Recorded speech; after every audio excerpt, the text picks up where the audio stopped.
Okay, here we go. It's another day. I am making it happen after work today. I have another meeting with the advertisement team. I just keep throwing money at advertising, and then eventually I'll break even, right? That's how this works. Sure doesn't seem to work that way at all. I don't know. It's just I need to keep the faith and keep a positive outlook on things and be like, no, there's a possibility that this will amount to something, and I need to believe that, and I need to continue to think that. But it's very easy to get caught in the negativity of it all, and the hullabaloo of it all, and I just have to clear my head. I went to the doctor more recently, and this person, they took my blood pressure, and I knew it wasn't like problematic because they didn't say anything about it, but I asked them, and they said it was a good rating, but it was a little high.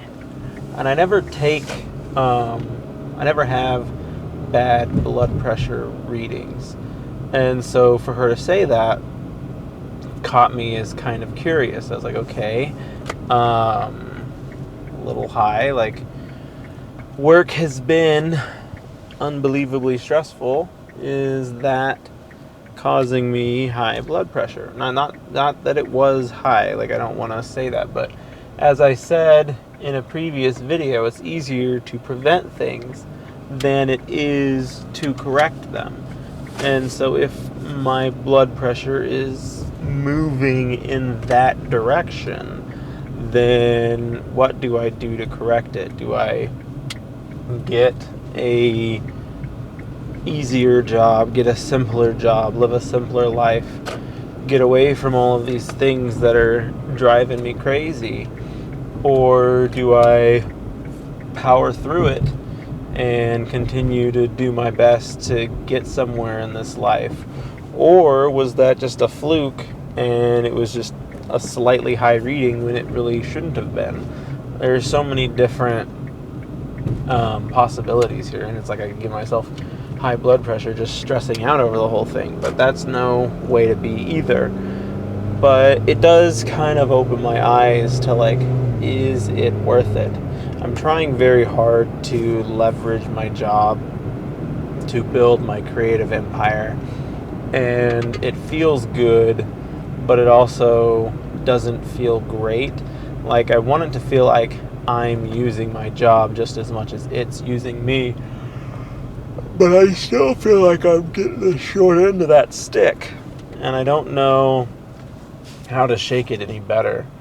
I'm hoping that I can figure something out, and that I can get a program going that works for me and that is doing better by my videos. Like I said, I had a pretty good conversation this morning about it. I think Compression Man isn't something that someone's going to search for online. People don't search for that online. If they find something, great.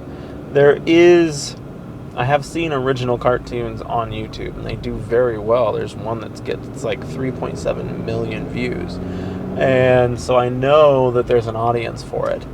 It's just a matter of finding my audience. And I wonder how long it took them to get there. And I'm sure that at some point in time, I will build up a big enough backlog to where people can find my content and binge watch it. That's part of the problem now, is you can be done with my entire catalog in 15 minutes. And we all have to start somewhere, so that's fine. I'm not expecting me to start somewhere where I have a boatload of content to give people, but it would be nice to start growing a steady audience of consistent watchers before we reach the point where I'm trying to have a larger bank of content. Like, there's no reason why I can't start building a following now and then continue to expand from there. I, for whatever reason, feel like it's like I feel like the expansion, not only is it not happening, but that it just in general never will. And I know that that's not a good way to think, but it's where my mind goes, and I can't keep my mind from going there. But I do wish that I had the clarity to know that it's going somewhere, because like this whole thing is like the worst state of being to be in, this purgatory of, will this thing take off, will it not? Like I said, it's refreshing that every time I get comments on Compression Man, they are genuinely positive comments. I haven't had a negative Nancy yet. And I also feel pretty good about the content that I'm pumping out. Each episode is something that I get excited about, and each episode makes me legitimately laugh and have a good time. And those are all good signs that I'm doing something right with these episodes. I can't be the only person in the world who finds these to be funny. And I just gotta find everyone else in the world who has my sense of humor and hope that they watch and enjoy it. But that's been the issue, is finding those people and like letting YouTube do the work to find those people for me. Because again, people aren't going to go online and just search up Compression Man. Like, that's not something that people do. And because of that, it's very difficult to discover my work.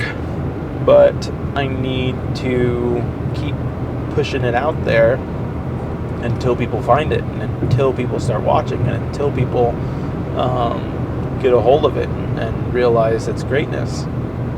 And even if each little promotion gets me 10K and 40 followers, that's better movement than getting nowhere.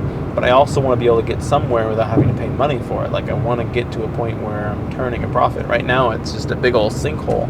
Everything that I do creatively is a sinkhole, and I can't really think about it that way, because then I'll depress myself out of creating stuff. But it's the honest truth.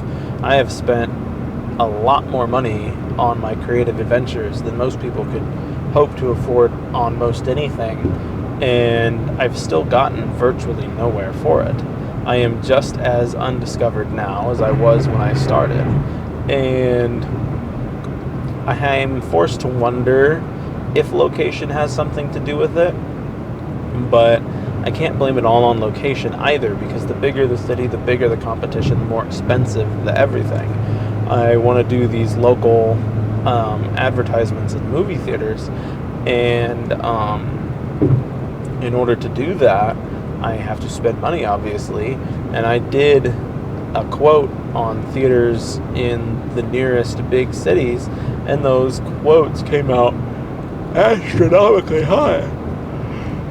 So in a way, it's fortunate that I'm in the smaller market that I'm in, because the town in which I work out of has a population of, I think, 300,000. And I was like, even if I could tap in, the magic number that someone once told me was 6%.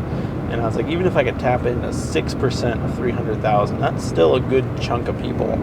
And like the book, there's a book that says like 1,000 true fans. If you can get 1,000 true fans, then you are set. And that seems like a doable goal when you look at a smaller city that has 300,000 people in it. Like, that's a significant reach. If I just was only famous in my little pocket of the world, that's a sizable reach.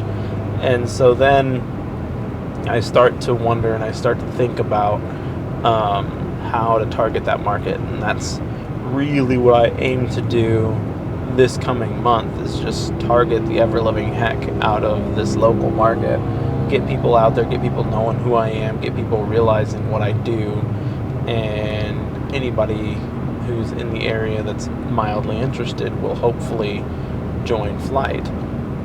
I still don't have a single follower on Patreon, which is fine. I wasn't expecting to just overnight grow a Patreon following, but like that will be one milestone that will feel pretty dang good when the time comes. And something that I've decided that I want to do for Patreon people is give them the ability to watch the original Compression Man run. It's an absolute garbage run. I don't know why anyone would want to watch it, but if I start to grow an audience of people who consider themselves to be true fans, it might be something that they'd be interested in seeing the beginnings of Compression Man, where it all began, how it all started. And that could be something awesome for fans to see. It could just as easily be something they don't care to see. I don't know. But I'm going to try it, and I'm going to hope that it is just another thing. And that's the nice thing, is like just having content. Like I've got 50 episodes in the original run that I can upload on Patreon for those people to watch. And if they get any level of value out of it, it's worth it. And like it'll be available to any paid member. Like it doesn't matter if you're only paying $1, like you get access to this bonus content. I think that'll be the hardest thing as I start to grow a Patreon following. When I start to grow a Patreon following, is trying to differentiate between when do I or how do I divvy up the different tiers worth of goodies, if you will. My stance on the matter is if you're paying for Patreon, you're going to get a majority of the goodies.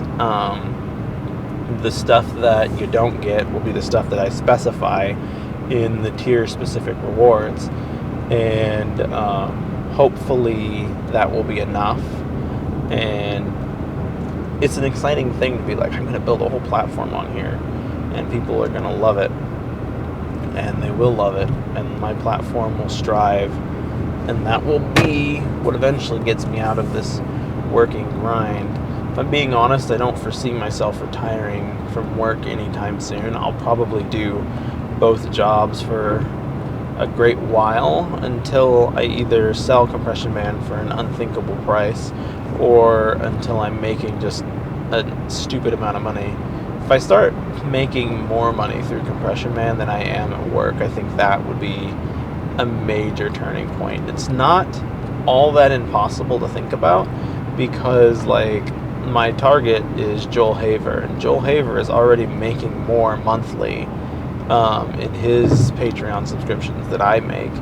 And so at that point in time, it's not all that hard to imagine a world where I could do that.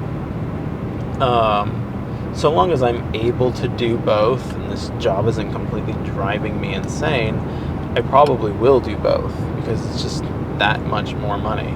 And that sounds like a horribly conceited thing to say. The world revolves around money. I hate to be that guy, everybody. But until I can confidently step away from work and know that I don't have to do that anymore, I'm going to continue to do it.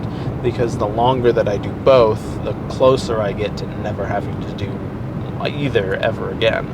And like, I love doing Compression Man. I don't know that I'd ever walk away from that. And talk about selling the business, it would have to be like $2 million or more.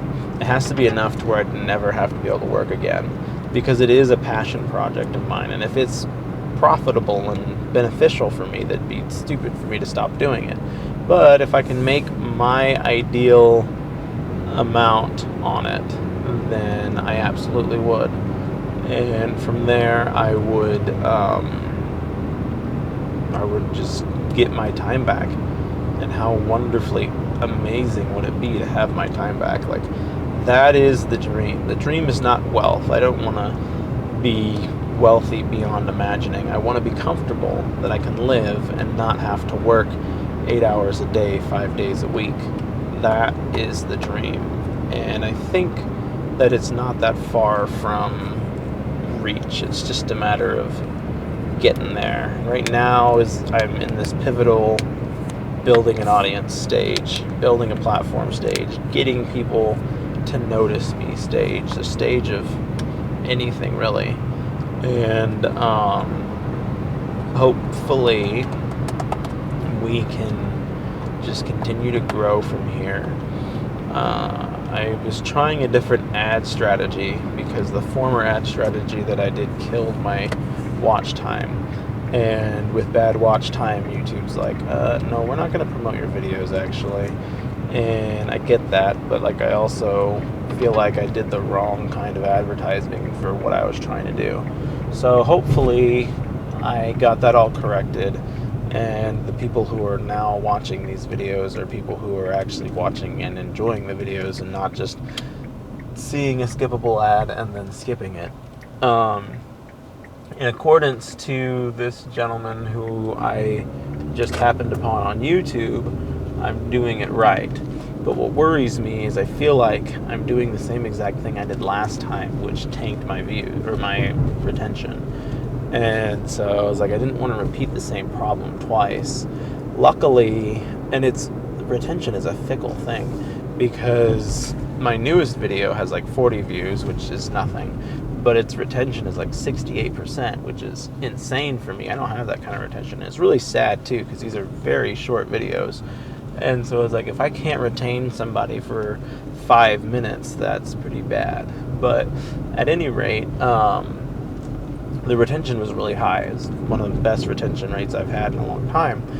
And so then I was wondering at that point in time, since my retention is doing so well, do I want to give it more views and, in theory, tank the sucker? Because that's what's going to happen, is I'm going to tank it, and then it'll never grow naturally. I'll have to constantly be feeding it people and an audience. And that's the other thing, is I mean, again, I only have 40 subscribers, but I don't have any repeat offenders. I don't have anybody who I'm like, oh man, this person came back and is watching more. This person came back and is watching again. It's just kind of like the people who show up and leave comments are just random people. I don't even know if they're subscribed. I sometimes get notifications, I sometimes don't. But I guess it's part of the wild ride of being a up-and-coming YouTube person, and hoping for the darndest in the success that I aim for. And that's really all you can do. Hope for the best. Some people say expect the worst, but I'm not going to expect the worst. I'm going to hope for the best and shoot for the best and see where that gets me. At any rate, I thank you for stopping by and listening to me today. Hopefully it wasn't a complete waste of your time, and we'll do it all again tomorrow. I promise we will.